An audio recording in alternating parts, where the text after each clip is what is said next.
Hi, I'm Denise and welcome to Travels in My Chair. I'm pretty excited because the kids are going to come over any minute and we're going to start putting the ornaments on the trees, putting the lights in the Christmas houses, and just doing the finishing touches for Christmas. Because really, it's too hard for me to do it on my own, and I'm not afraid to ask for help anymore. Took me a long time to do it though, I have to admit. Doesn't come easy, but you gotta know your own limitations, don't you? Today is decorating day.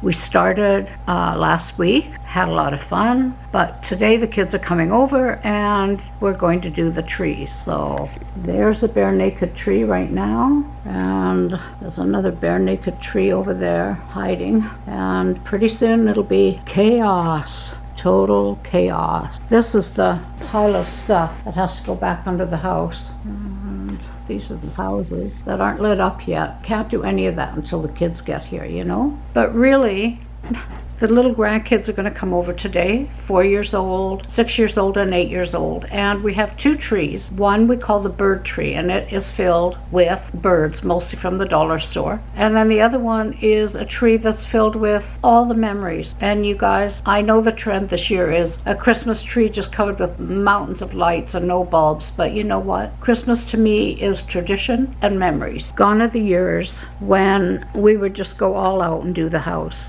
I mean, this year I think Allan will put some lights up. We have a huge wreath that goes on the front window and it's got red lights. And I made them via Martha Stewart, clusters of red lights, and like 5 in a cluster, and then wired them all around the wreath and pretend holly.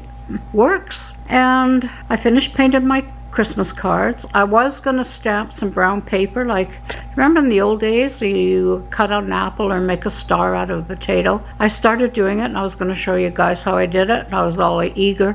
Yeah, well, not. I got through about half a sheet of paper and went, what the heck are you doing? Anyway, Allan's made his mince tarts, and I have to say, over the years we have tried a lot of different jars of mincemeat, and the one that we're using this time is, in my opinion, the best one. You might have another opinion. It's okay. It's mint tart time. You always know Christmas is here because of that. Allan makes them small bite-sized tarts. He uses a recipe from the lard container.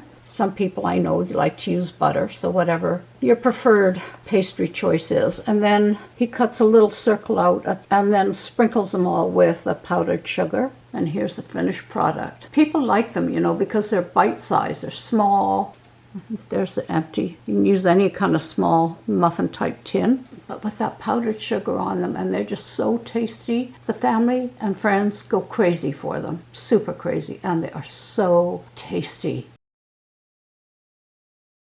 This is the empty tree, not decorated, ready for the kids. And there we have Teddy and Binkley. Teddy, I'm 72, Teddy's 71. My mom, years ago, knit the two Christmas outfits for the teddy bears and fixed Teddy's paw, and it took her a year because every time she'd go to fix him, she'd cry because she didn't want to hurt him. He was my best friend for years. When we moved from England and I was 5, we had 2 big tea crates filled with all our belongings, and they went by steamer ship and they got lost. Now it took 2 years before we got them back, and of course by the time we got our stuff, everything was rotten in the chest, like my beautiful walking doll. And so my playmate for 2 years was Teddy. This bear on the right, he's Binkley. He's a Canadian made bear. He's actually worth more than Teddy, which is a Herman bear. Teddy's been through everything with me, everything. Well, he wasn't with me when I gave birth to my kids, but he would have been.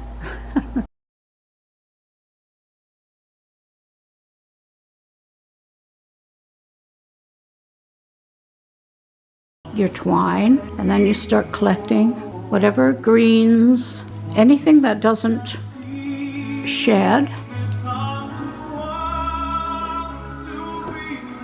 This is a bush that we use a lot for the red. We don't put holly in anymore. It hurts our hands too much.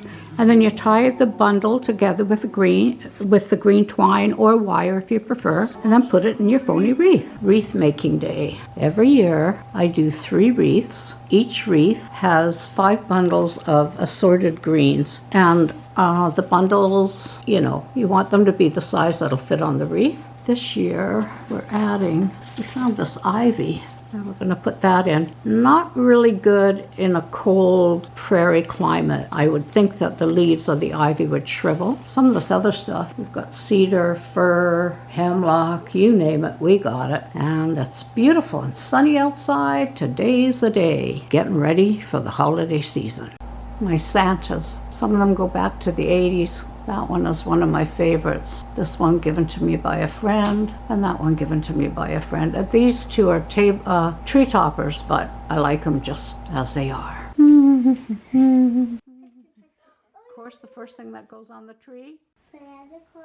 I like this one. candy canes. I wonder how many will be left on this tree by tomorrow. Probably not very many, I would imagine. We'll probably have to replenish them before Christmas. Go to that grandpa. I was in an antique store on Vancouver Island, and the man and the woman were retiring. The woman was quite ill, and I found all these balls. They date to the 50s and 60s, and I went to pay for them, and he said, "No, I want you to have them. You'll give them such a good home." And you know I will. Every year they got to be on that tree. That's why all the folks over here. Yeah, I smell it. Oh my God.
So Allan is making gluten-free, lactose-free lemon cookies for my daughter Heather. So first goes in 2 cups of gluten-free flour, whatever brand you prefer is fine. Then he adds a half a teaspoon of baking soda, half a teaspoon of salt,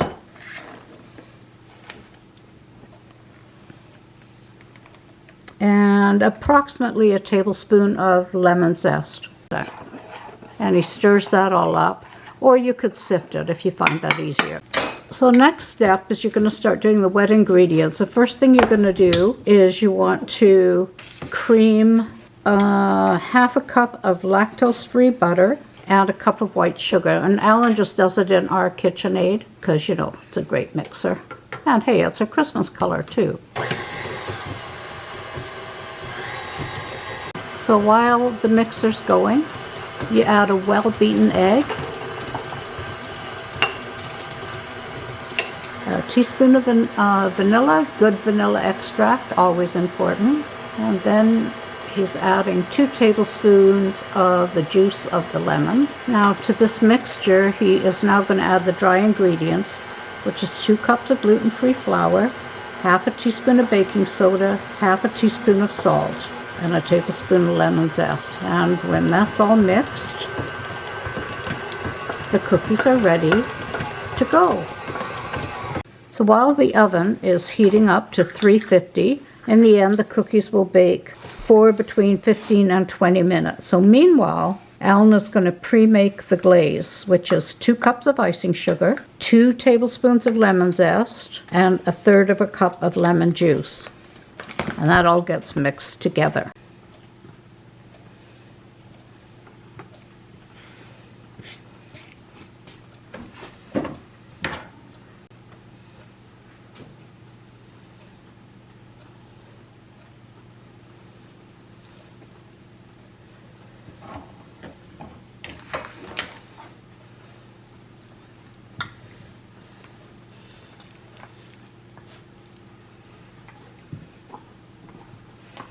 Just a little quick shot.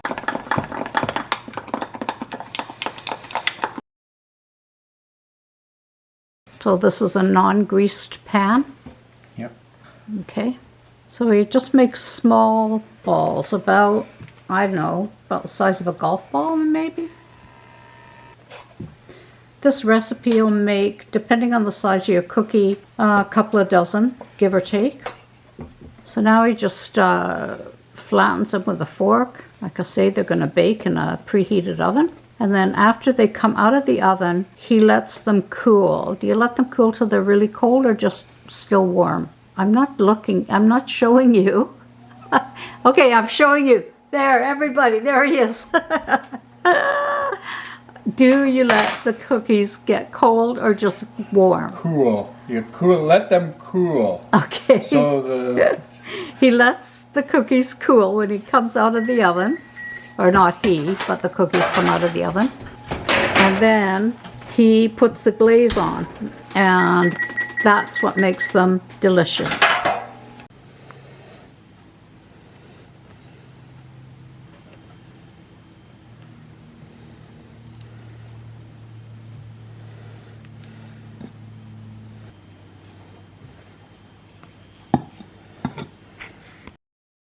Thanks for joining me. Thanks for spending the day with me. And thanks for playing with me and the kids as we decorate. Love every one of you. We'll see you in a couple of weeks. Bye for now. Hope you're enjoying the holidays. Love you.